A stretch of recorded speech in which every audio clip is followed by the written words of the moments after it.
Chris में प्यारे भाई बहनों, आज के पहले पाठ में हमने सुना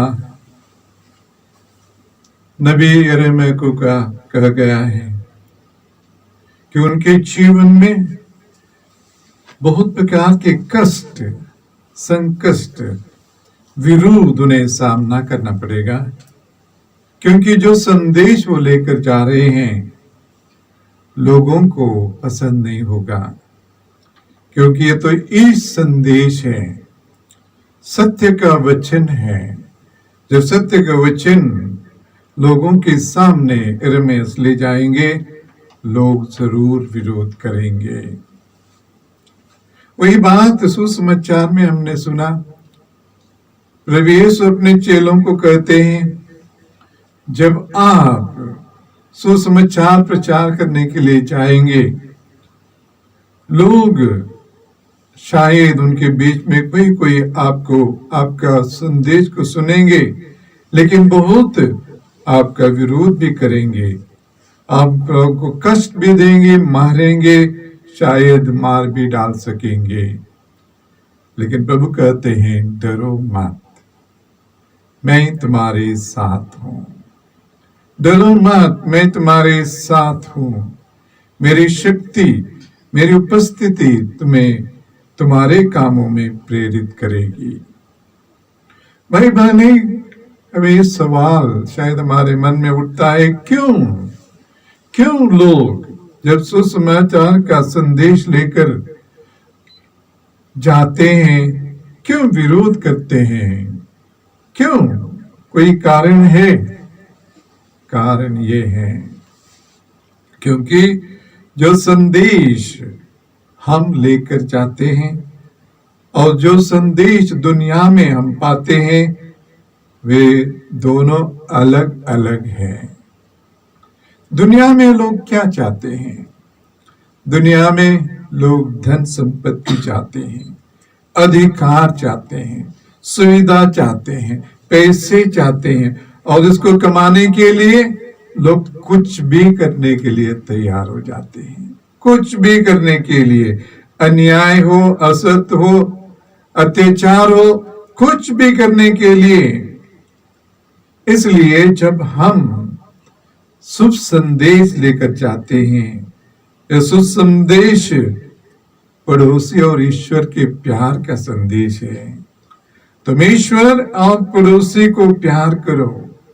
प्रभु कहते हैं, जैसे मैंने तुम्हें प्यार किया, वैसे तुम एक दूसरे को प्यार करो।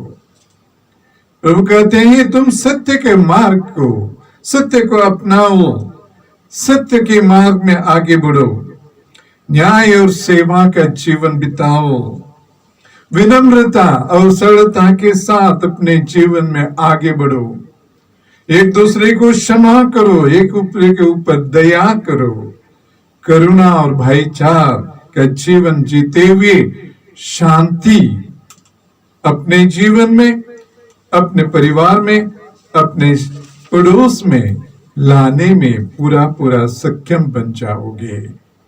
इसलिए भाई बहने, जब हम इस संदेश को लेकर लोगों के सामने जाते हैं, जो उनका सोच है, जो उनका जीवन है, उसके विरुद्ध होते हुए हम देखते हैं कि सुसमाचार का विरोध किया जाता है, सुसमाचारों का भी ले जाते, उनका भी विरोध किया जाता है। इसलिए प्रभु हमें कहते हैं, डरो मत, डरो मत। इस संदेश को लोगों के सामने प्रकाशित करना है, तभी हम इस दुनिया में ईश्वर का राज का स्थापना कर पाएंगे।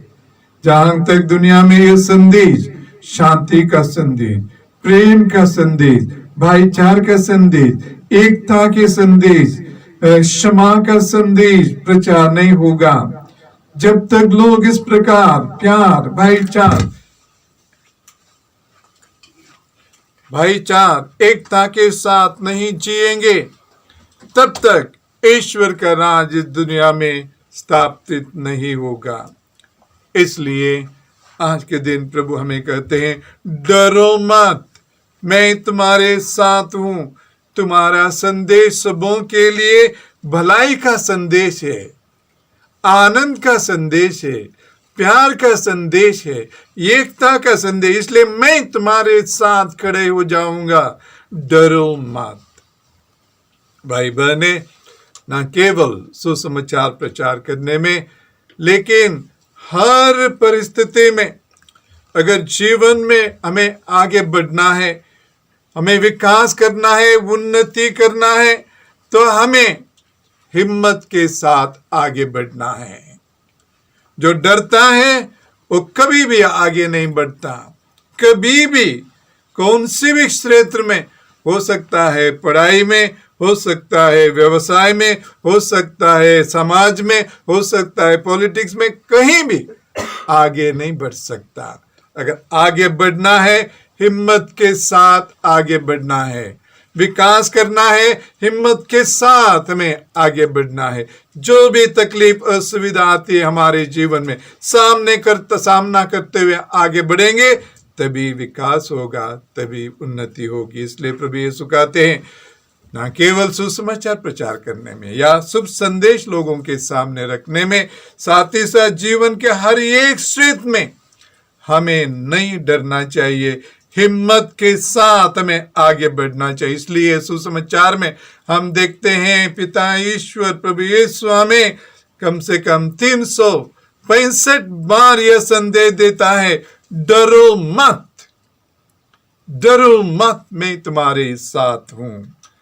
हम प्रभु को धन्यवाद देंगे क्योंकि इस सुसमाचार के द्वारा प्रभु हमें हिम्मत से आगे बढ़ने के लिए बताते हैं, हिम्मत से आगे जाने के लिए हमें बुलाते हैं। और साथ ही साथ प्रभु यीशु यह संदेश भी देते हैं, हमारी एक जिम्मेदारी भी है। क्या है जिम्मेदारी? सुसमाचार प्रचार करना।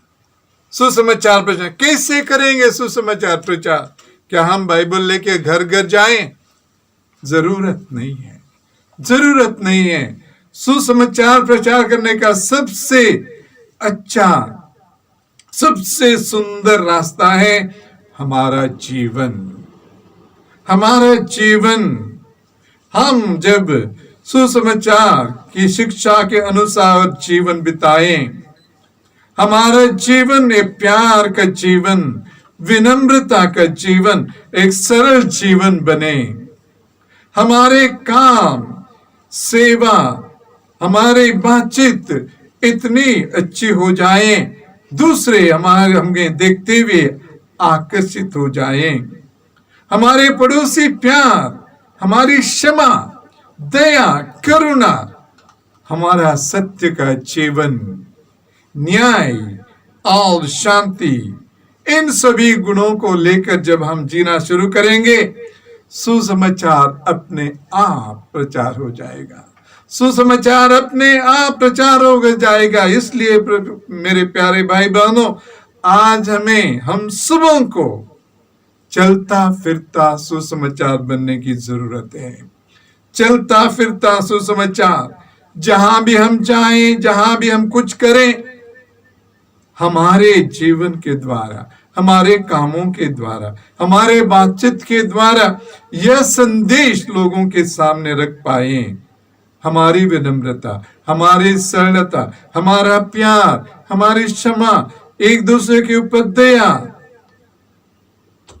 इसके द्वारा अपने आप सुसमाचार प्रचार हो जाता है। बहुत बार मैंने संदेश दिया है, आज भी मैं आप लोगों को बताना चाहता हूं।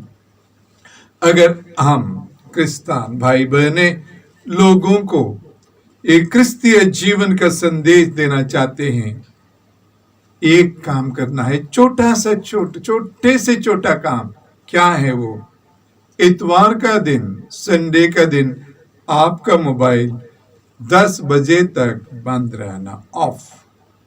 10 बजे तक अगर आपका मोबाइल बंद रहेगा तो आप अपने को क्रिस्तीय संदेश आपके पड़ोसी, आपके दोस्तों के साथ पहुंचा सकोगे। कुछ करने की जरूरत नहीं है। जब आपके दोस्त या जो भी इतवार के दिन 8 बजे, 9 बजे, 9:30 बजे फोन करेंगे, अगर आप उनको रिप्लाई नहीं देंगे, आपका मोबाइल ऑफ रहेगा, तब 10 बजे जब आपके दोस्त फोन करेंगे और बोलेंगे मैं सुबह 8 बजे से तुम्हें फोन कर रहा हूं, कहां थे, क्यों आपने अपना फोन को बंद रखा है? अगर आप जवाब देंगे आज इतवार है, आज संडे है, संडे हम क्रिस्तान लोग सुबह प्रार्थना में रह जाते हैं। हम अभी तो गिरजा नहीं जा पा रहे हैं, लेकिन टीवी के सामने बैठकर हम प्रार्थना करते हैं, मिस्सा पूजा में सहभागी होते हैं। 10 बजे तक हम इतवार के दिन और कुछ काम नहीं करते, प्रार्थना में रहते हैं, सुसमाचार पढ़ते हैं, सुसमाचार के ऊपर मनन चिंतन करते हैं और ईश्वर की महिमा करते हैं, स्तुति करते हैं, गुणगान गाते हैं, पाए हुए सभी वरदानों के लिए ईश्वर को धन्यवाद देते हैं, आने वाले हफ्ते के लिए आशीष कृपाएं मांगते हैं। तब अपने आप लोगों के, तुम्हारे आपके दोस्तों को आप यह संदेश दे रहे हैं, क्रिस्तीय जीवन विनती प्रार्थना का जीवन है। क्रिस्तीय जीवन सुसमाचार के अनुसार जीने का जीवन है। क्रिस्तीय जीवन सुसमाचार ऊपर मनन चिंतन करना, उसके अनुसार जीने के लिए कोशिश करने का जीवन है। क्रिस्तीय जीवन ईश्वर के साथ मिलकर जीने का जीवन है। क्रिस्तीय जीवन समुदाय सबों के साथ मिलकर ईश्वर की महिमा करने का जीवन है। अपने आप सुसमाचार प्रचार हो जाएगा, लेकिन हमें ये छोटा सा काम करने की जरूरत है, ये छोटा सा काम करने की जरूरत है। उसी प्रकार हर दिन हमारे घर में अगर 8:30 से 9 बजे तक या 9 से 9:30 बजे तक आप लोग अपने मोबाइल सब कुछ टीवी बंद करेंगे और प्रार्थना में रहेंगे, उसी प्रकार अगर आपके दोस्त उस समय फोन करेंगे, आप फोन लेकर भाग जाएं बाहर उसको आंसर करने के लिए, संदेश नहीं पहुंचेगा। अगर आपका मोबाइल उस समय 8:30 से 9 या 9:30 से 9:30 तक बंद रहेगा, तब आपका दोस्त पूछेगा क्या हुआ, आपका मोबाइल 8:30 से 9 बजे तक बंद था, बारंबार मैंने फोन किया। तब आप बोलेंगे नहीं, हम क्रिस्तान, हमारा क्रिस्तीय जीवन हम प्रार्थना के साथ बिताते हैं। हर दिन हमारे घर में 8:30 से 9 बजे तक प्रार्थना होती है। हम प्रार्थना करते हैं, सुसमाचार पढ़ते हैं, मनन चिंतन करते हैं, हम ईश्वर के साथ संबंध जोड़ते हैं, ईश्वर की महिमा करते हैं, प्रशंसा करते हैं। ईश्वर के साथ रहते हुए हम आशीष कृपाओं से भर जाते हैं। यही कृपाओं को लेकर हम अपने जीवन में आगे बढ़ते हैं। इस प्रकार अगर आप संदेश देंगे, सुसमाचार अपने आप प्रचार हो जाता है। इसलिए आज के दिन प्रभु हमें यही संदेश देता है, आप अपने व्यक्तिगत जीवन को सुधारिए, आप अपना व्यक्तिगत जीवन को सुधारिए, आप एक चलता फिरता सुसमाचार बन जाइए, तब ईश्वर का वचन, ईश्वर का यह शुभ संदेश लोगों को अपने आप पहुंच जाएगा।